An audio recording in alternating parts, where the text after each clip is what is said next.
Good morning, readers. I am author Frank Morelli, and I'm here on a day where I'm working from home and could be that way for a little while. Not really the biggest fan of making videos, and in fact, I became a writer so I didn't have to get in front of people too often and I can just send my words out there. But with the ongoing epidemic and so many people at home trying to continue their learning and trying to figure out what they're going to do with their lives, I thought I would try to jump in the ring. I'm also, besides being an author, I'm also a teacher for 18 years, and I'm going to be spending the next few weeks putting together all kinds of lesson plans.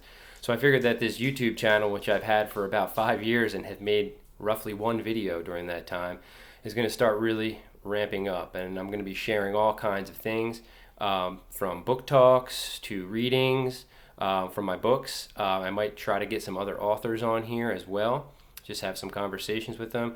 But then I'm also going to be trying to share just some basic lesson planning ideas and even some lessons, some things that you can use as content if you happen to be home with your children, either as a teacher trying to navigate this whole thing, or as a parent trying to learn how to become a parent and a teacher simultaneously. My heart really definitely goes out to you for that. We're all in this together, and anything that I can do to help you out, please be in touch with me. I would be happy to do so. I have my trusty chalkboard up here because I'm kind of old school, and you can kind of see. Hopefully, you can see. You can reach me through my website. It is frankmorellywrites.com, or you can direct message me on Instagram or Twitter. On Twitter, I am at Frank Mo Writer, and on Instagram, I am Frank Morelli Author. Please reach out as often as you can. And before I even start this session, I just want to apologize in advance because I do have a number of dogs roaming around and all kinds of other things happening here. So I'm not expecting that any of these videos are going to be the most polished things ever. But hopefully they'll be helpful to you. Hopefully it might help you to see some books that are out there that you might be interested in reading that you never had a chance to read and now you do.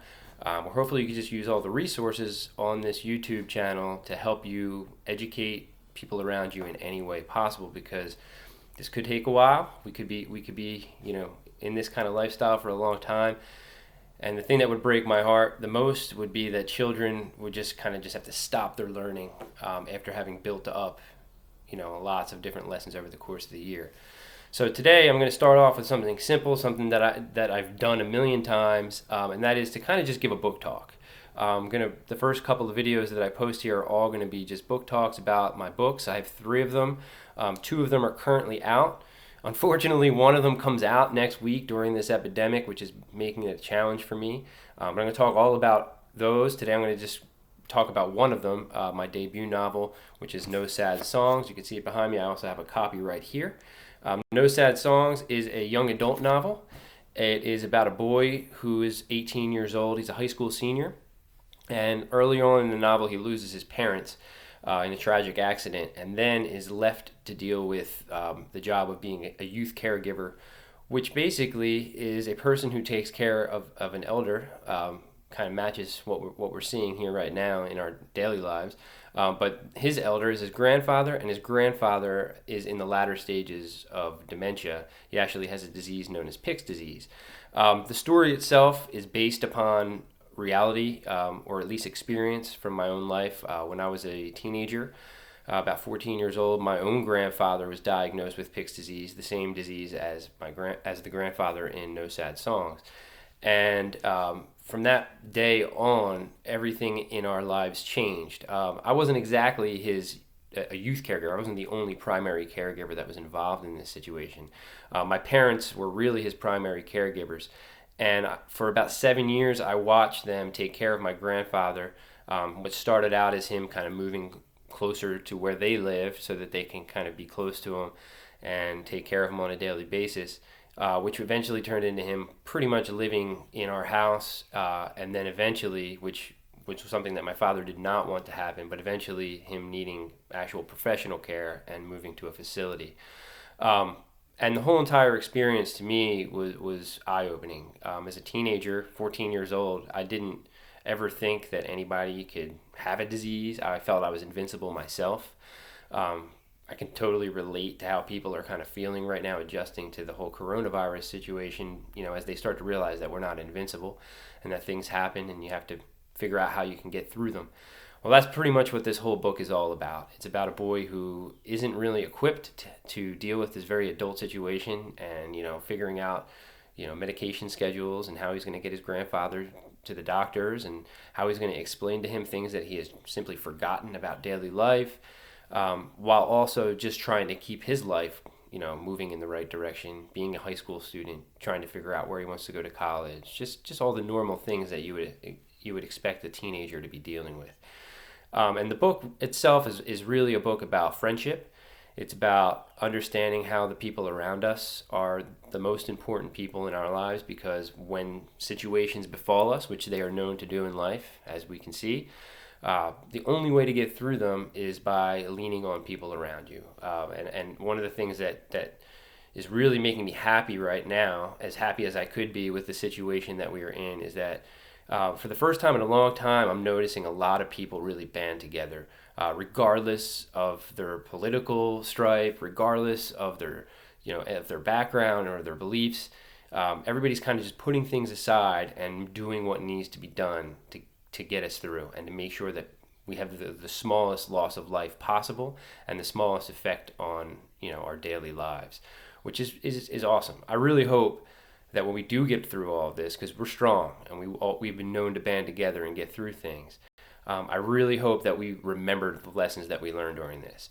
And I also hope that you'll have a chance to read No Sad Songs, because you'll see a lot of those same lessons kind of repeated throughout the novel.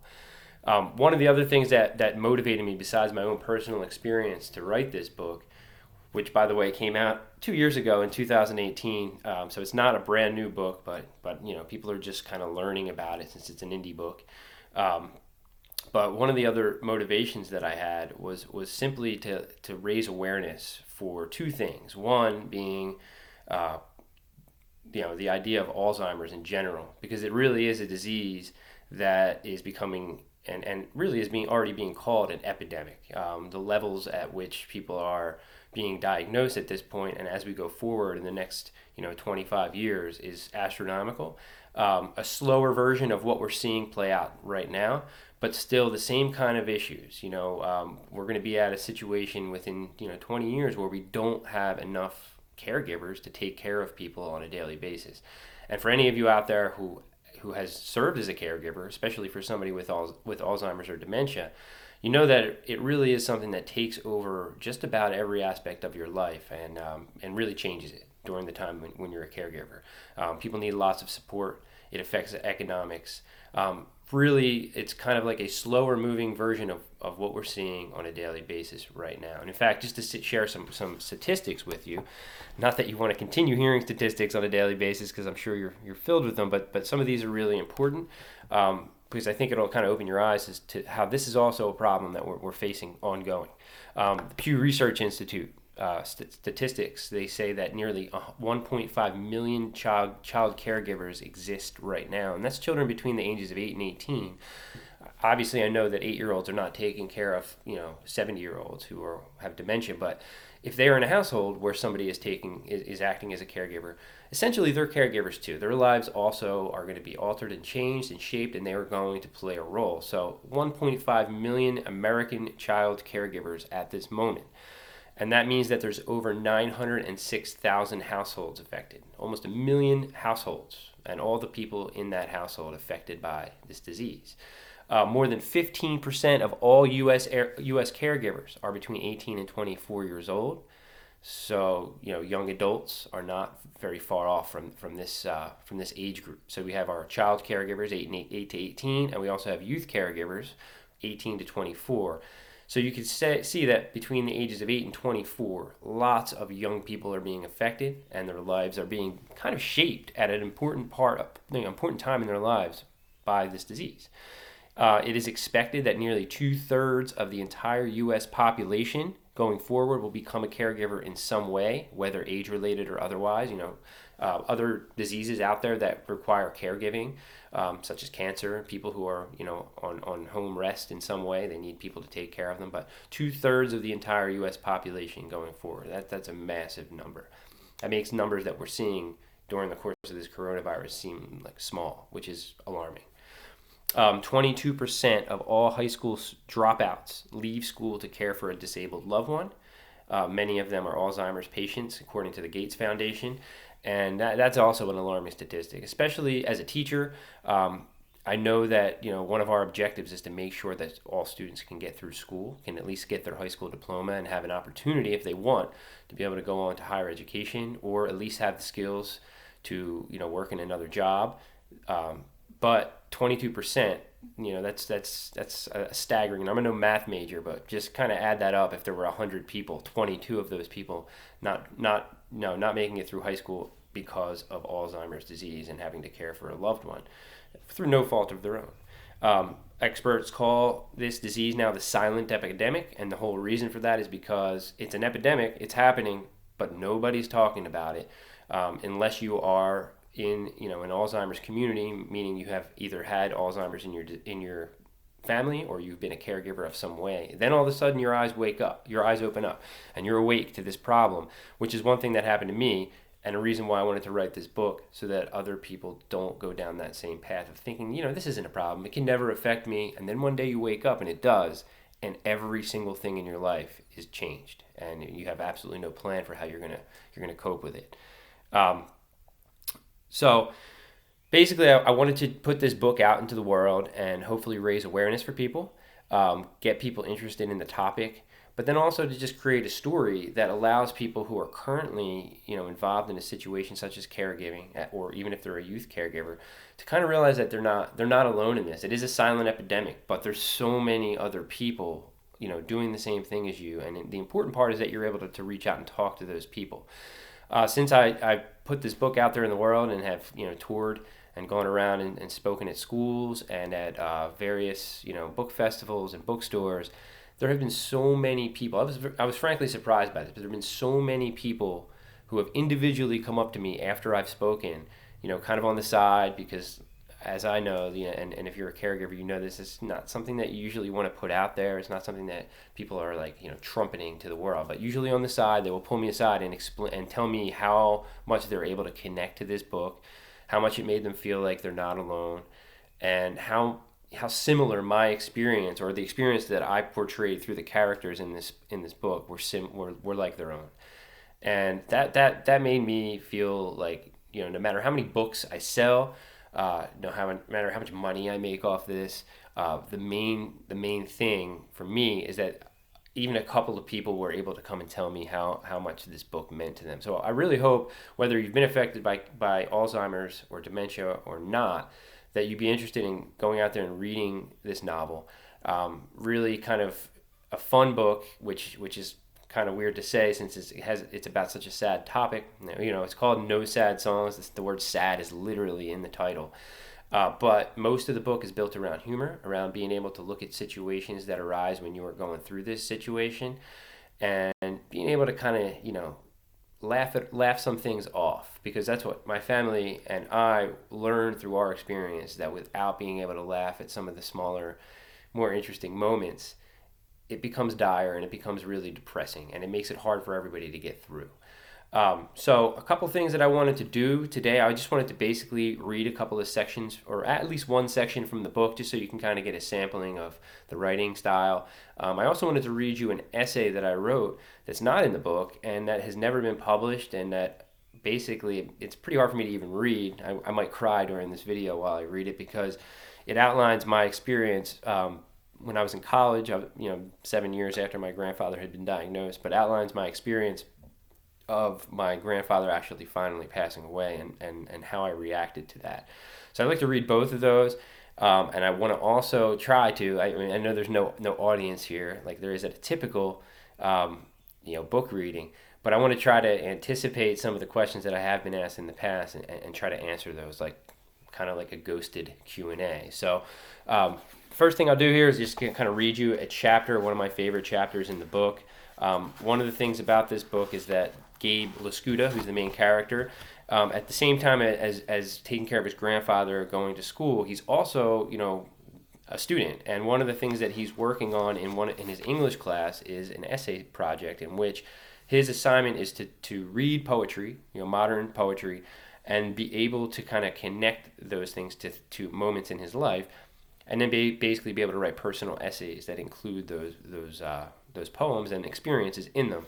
And basically, I use those essays to give us kind of flashbacks, give us backstory about Grandpa, his the person that he's taking care of, and basically what you wind up seeing is that Grandpa's two different people. He's the Grandpa that Gabe knew when he was younger, and the person who cared for him, who was always around, who he looked up to Grandpa, the dementia patient, who basically is a completely different person, who is more like a child than Gabe was. So kind of, creating this juxtaposition through the essays and giving you some background so you can kind of understand, if you ever have this situation befall you, what to expect. You have a person that you know very well, and then suddenly you get a diagnosis, and very quickly that person starts to kind of change, and you got to be used. You got to get ready for it. You got to be used to it. And Gabe Lascuda in this book finds ways and little tricks of the trade that help him to kind of continue to connect with his grandfather, make sure that he can get his grandfather the things that he needs, and that he can still kind of love his grandfather in the final days of his life. So here is an essay, one of Gabe's essays that's in the book, and you can see that, I don't know if you can see it on the screen, the picture quality is not great, but you can kind of see that the page here is grayed out versus the page next to it. We have normal text, and then we also have the essays that are placed directly into the book as a way of going back. So this essay is called Leather and Pipe Tobacco, and it definitely is a flashback scene. You'll see that baseball is a big part of my life and comes into play here. Put your face in it, Gabe. Really get your nose in there. Grandpa slid the glove off his weathered hand and dropped down to one knee. There was a twinkle in his eye. The sun sparkled off gray strands that poked out from beneath his brown mane. It was the first time I ever saw him smile. Even then, I had to look pretty hard as he fought to banish it from his face. Dad stood a few steps behind, silent, a goofy grin plastered on his face. It was like they'd already shared this moment and relished in their chance to relive it, like they'd been waiting for it to happen every day since the last. Go ahead, Gabe. Give it your best stuff. Grandpa pushed the heavy piece of rawhide against my chest. I took hold and slipped my left hand inside. It felt slick with Grandpa's sweat. My fingers barely reached the holes they were destined to fill one day. Gramps and Dad had spent most of the morning pounding their fist into the pocket, slathering it with oil, and contorting it into all sorts of painful-looking shapes. Grandpa pushed the glove up toward my face. Go ahead, son. It's yours now.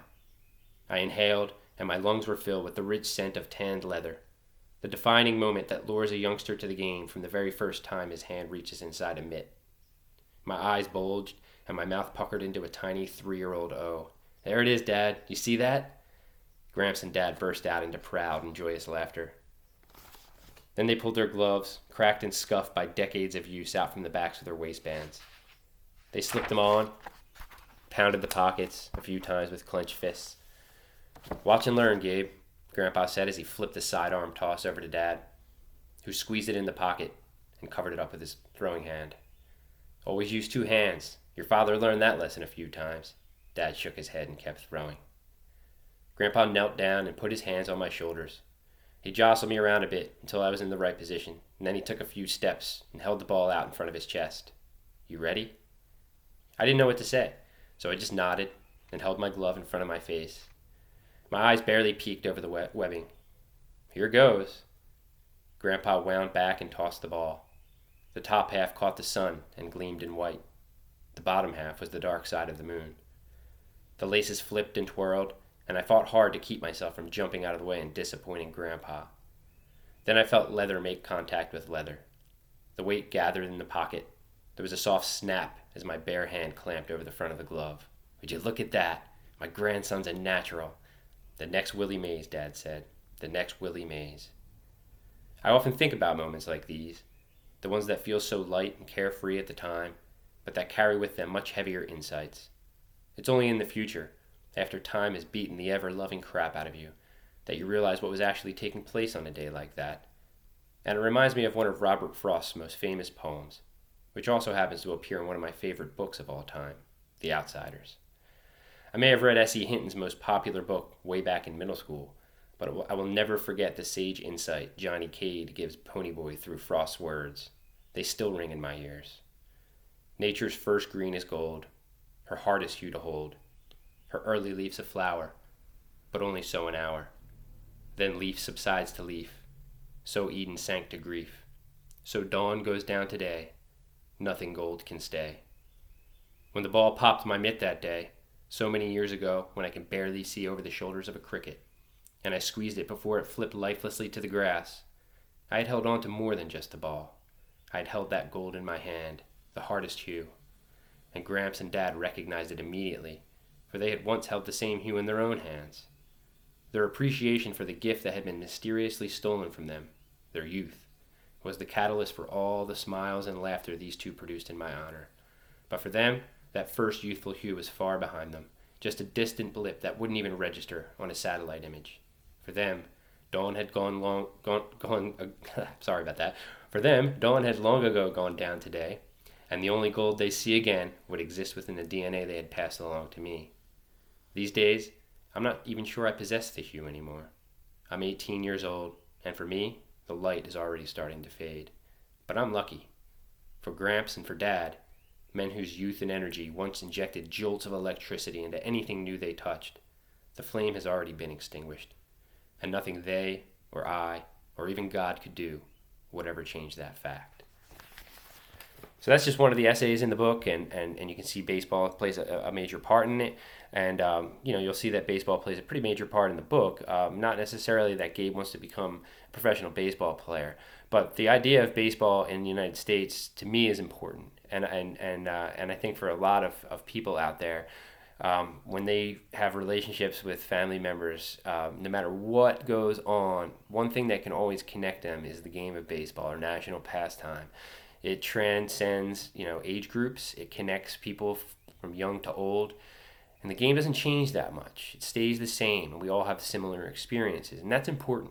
And that's one of the things that I think Gabe learns throughout this book. And even though his life is very different from his grandfather's and never had been exactly the same, and even though his grandfather has changed from one person he knew to a person he doesn't quite know anymore, they still hold a lot of things in common. And Gabe's meditations through his essays really help him to realize that. They help him to stay sane in a time where being 18 years old and taking care of an adult, and then another adult, which I didn't even mention yet, his uncle, who shows up and is less than a father figure type of character. It really is something that helps Gabe to get through, to understand how he connects and how he's important to all the people around him. And it allows him to kind of dig in and become the boy to the man that he wants to be, with some help from his friends. I definitely hope that you'll read this book, but I also wanted to share one more thing with you before I go, and before I answer some questions here that I'm going to be asking myself. And that is the essay that I told you about. When I was in college, I kind of felt a little bit relieved in a way because I went away to college when I was 18. And so after about 4 or 5 years of helping my parents with caregiving duties, it kind of felt selfishly good to go somewhere where I could kind of not have that in my life on a daily basis. But at the same time, there was a lot of guilt involved. And one of the guiltiest I've ever felt in my entire life was the day my phone rang in my dorm room, and I found out that my grandfather was no longer with us. And the feelings that aroused in me at that moment were not feelings that I ever expected to feel at that moment.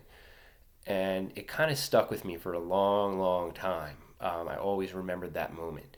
Even wrote the book before I wrote this essay as a way of kind of exercising some of the demons, some of the feelings of guilt about not being able to help my parents as well as I wish I could have. They were still there even after the book had been written. So I decided I wanted to write this essay.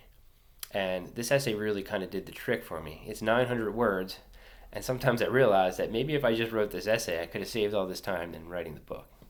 That's seriously a joke, but I want to read it to you anyway. And please excuse me if tears start to fall, because this is kind of an emotional essay that I wrote, and it's called Requiem.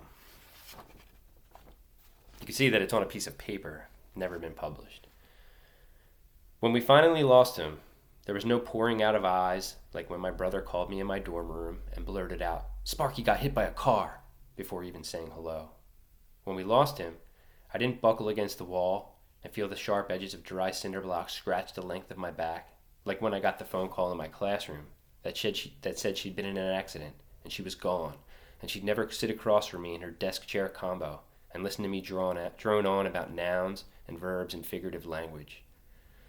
When we lost him, when the news finally spread from my mother's lips and trailed through miles of telephone cable and through the wiry cord into the receiver and burrowed deep down into my consciousness, when I finally accepted he was gone forever and never coming back, it occurred to me I didn't feel anything at all. Or at least in my estimation, not what I was supposed to feel. We'd watched him evaporate, my grandfather, from the man who sent birthday cards early every year and the man who showed up to Little League games when you never even told him about them, to something much different. Faded, strange, alien. The changes were almost imperceptible at first. He'd lose his car keys and realize he'd been holding them in his hand the whole time, or he'd stare off over your shoulder at a mysterious sunset that didn't exist. Then the birthday cards stopped coming on time, and then they stopped coming altogether, and we knew there'd be no coming back from it. The doctors had told us as much. Pick's disease. A death sentence. No, worse than a death sentence, because at least a firing squad spares your thoughts and memories before blowing you into the beyond. At least a seat in the electric chair guarantees you some parting words. My grandfather was afforded none of that. He faded and faded and faded until one day my dorm room phone rang, and he was gone. And I was left feeling nothing. Though maybe that's not entirely honest. I did feel one thing, relief. Relief that he didn't need to be a man he wasn't born to be anymore. Relief that we didn't have to go visit him in that dirty triage with the flickering lights and the nurses and doctors who saw him as just another quivering mouth to feed and another messy bed to clean. Relief that he could finally rest, and by extension my parents, his caregivers, and most ardent supporters could rest too. And if I really think about it, that feeling of relief was almost immediately followed by other feelings, much less desirable ones, the most debilitating of which was guilt. At not feeling devastated, at not immediately breaking down and spilling out all of my tears the first moment I found out he was gone, the way I was supposed to. Guilt at not being able to do more to help, at being a helpless, worthless pile of nothing in the fight against my grandfather's Alzheimer's. I drove the scarred asphalt of the Pennsylvania Turnpike that night from Reading all the way back down to the Philadelphia area in silence, with only the sounds of the wind and the road prickling against the side of my car. And still, not a single tear crossed the dry plains of my face, but the guilt intensified, and the relief I had felt initially began to splinter away in tiny pieces, like my grandfather's memories had over the 7 years prior. And then I walked up the front steps of my parents' house, like I'd done 1,000,000 times in my 18 years of residence there. But it felt different this time. Empty, drained of life, still. And we talked about the next day's funeral arrangements, and flowers, and prayer cards, and the hours of the viewing, and everything that meant absolutely nothing in the life of my grandfather, in his real life, the one he actually lived. And then we watched Letterman until my father's eyelids drooped, and he made his way upstairs to sleep for the final time before he laid his own father to rest forever. And that's when I felt the first warmth of sadness roll down one of my cheeks, and then the other, until the tears poured down on my mother's shoulder, and the sobs racked my body, and my mother's long red nails made trails up my spine, and her arms held me closer than I think they'd ever had before. That's when the relief and the guilt and the feelings of alienation all exploded in a single detonation, and I realized that my grandfather had finally become my grandfather again, even if I'd never be able to see him or touch him or hear his voice for the rest of my life. It's also when I realized there was only one way to beat Alzheimer's, and without a doubt, the battle was destined to culminate in a single swirling maelstrom of guilt, relief, and despair. And happiness too, if you happen to be strong enough to allow the memories, the real memories, to shine through the storm. And that last line there is one of the main things I want people to take from my work about Alzheimer's and from No Sad Songs. And that is that you have to remember your loved ones the way they were, in their original form, not in the form that a disease has turned them into. You remember the good times. You think back to who they were and how they helped you. And that's the thing that gets people who are caregivers through their daily lives. Because you can't win the battle. There's no way to win. You're not going to save your loved one's life, unfortunately. But the one thing you can do is provide them with happiness, dignity, and comfort in their final days, because that's what you would want too. And I hope that you'll have a chance to read this book and understand Gabe Lascuta's experience, which also will kind of give you a window into my own experience and the experience of millions of other caregivers, people who are taking care of patients with Alzheimer's across the country and across the world. So, a couple of little announcements I wanted to just make about No Sad Songs. I've been holding this news in for so long. I don't even know if I should actually say it on here, but I'm going to anyway because the world is like the world right now. But back in December, I found out that there's a considerable amount of interest in turning No Sad Songs into a motion picture. And I'm in the process of signing away the rights, and also have actually written the screenplay and have turned that over to a producer who is currently working through it. And we're expecting that within the next, if everything, goes well, in the next 18 months or so, there should be a No Sad Songs movie. So hopefully you'll have a chance to read the book before that comes out. That would be awesome. And if you do, I would love it if you gave me some feedback. You can get in touch with me at any of my sites that I have up here. Again, it's frankmorellywrites.com. On Twitter, I'm at frankmowriter, and on Instagram, hopefully you can see that, I am at frankmorelliauthor. You could definitely reach out to me on there, or you could just go the old traditional route. And if you read the book and you want to give me your thoughts, just go on Amazon, leave a review. Reviews for authors on Amazon or any site really are like gold. They are more valuable than money, so that would be really appreciative. I would be really appreciative of that. And I just wanted to also, I'll be giving some book talks here on this YouTube channel about some of my other books, but we have I have two other books. If you happen to have a middle grade reader or somebody from 4th maybe to 7th grade in your family that's looking for something to read, in September, the first book in my middle grade series, Please Return to Norbert M. Finkelstein, came out. You can see that it looks a lot like a marble composition book. The whole premise of the book is that it is a journal, is written in a journal format, like Diary of a Wimpy Kid, similarly. And basically what you have is a middle school English teacher who has kept this journal and lost it, and one of his students has found it, and it uncovers the secret life of his wrestling career that he does at night. And the whole entire story is about, again, another story about how people around you can help you get to where you want to be, but it's a story about how his students help him to kind of rise to the top of a very local and very amateurish wrestling organization that has some pretty hilarious characters in it. And I hope that you'll have a chance to pick this up. I will be doing a book talk and sharing this on here later today or tomorrow. And then next week, the second book in this series comes out. You can see that it looks very similar because it is still the same journal. And you actually find out in this book who actually found the actual journal. His name's Toby Solano. So you have yourself a new narrator. And he also decides to keep a journal in the book, which kind of takes us down an entire new path into lucha libre style wrestling, and all kinds of other fun and exciting adventures. This book comes out on March 27th. It's available now for pre-order on Amazon, IndieBound, Barnes & Noble, or you can go on my website and find more information. If you go on my website, you can find information about how to actually order signed copies. An indie bookstore in my area, Sunrise Books, has kind of reached out to me, and we've come up with a decision to allow people to order books through their site, and then I will head down there and sign them for you, since we're not going to really be able to come in contact with each other for quite a while. If you do decide to go to my website and find that link, and you order books from Sunrise, and you have an intention of having it signed, just make sure you leave a note in the comments section of your order that says that you want a signed book, and then any instructions about an inscription that you might want. Otherwise, I'll make it a kind of a pretty general inscription to you. I hope that you enjoyed this book talk. I guess I can answer a couple quick questions that I usually get asked at book talks, just as a quick Q&A. One of the most obvious ones that's always asked is, what was it that inspired me to become a writer? How did I know I wanted to be one? Real quick to tell you that story, not to keep you here too long, but But the reason I became a writer is because I failed at so many other things that I thought I wanted to be, and realized that I never wanted to be those things in the first place. One of those things was to become a pediatrician. I used to watch Doogie Howser a lot. I was a huge fan of that show. And I thought that, wow, it would be really cool to be able to help people. I really wanted to be able to help children especially.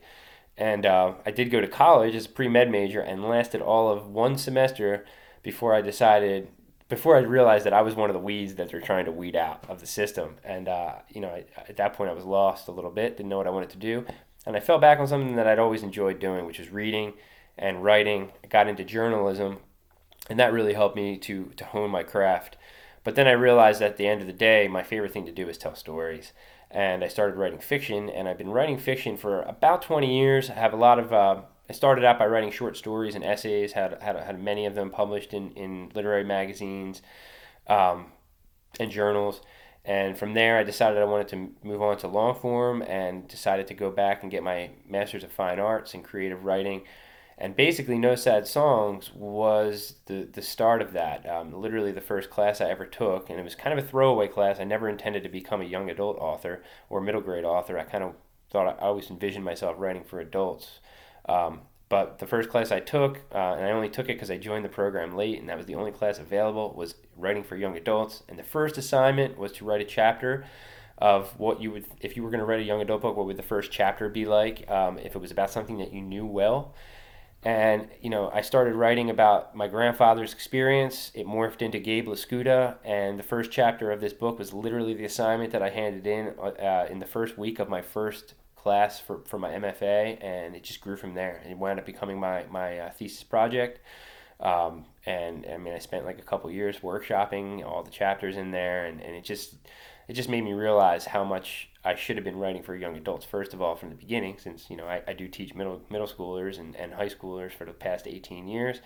And I just fell in love with the whole process. So I guess it's kind of a long roundabout way of saying that when did I decide to become a writer? A long time ago, but also a short time ago, and life comes kind of in the middle there, and kind of pushes you down pathways that you never were necessarily trying to go up in the first place. But eventually you find your path, and I did. And I'm glad that I did, because being able to stay here and record this video is kind of like healing for me. I feel like I'm kind of doing what I normally do on a daily basis, even though I'm sitting here next to my aquarium in front of the chalkboard that I hastily painted on my wall and put a picture frame around so that I can actually write things and talk. So I hope you enjoyed this. Please don't be afraid to reach out to me, especially if you're a teacher or you're trying to homeschool and you're kind of lost and you need some advice. Like I said, I've taken online classes myself. I've taught online formats, and even in my physical classroom over the past 18 years, I've done lots and lots of things, lots of activities that have kind of been steering my practice towards going paperless and being online. So I can give you lots of advice, and I can give you activities, and definitely check back often to this YouTube channel, because there will be instructional videos and all kinds of stuff going up over the next few days. Thanks for tuning in. I can't wait to talk to you again, and hopefully over time my YouTube recordings get a little bit more technologically sound than this one. But thank you so much for tuning in, and hopefully you stay safe and you stay healthy.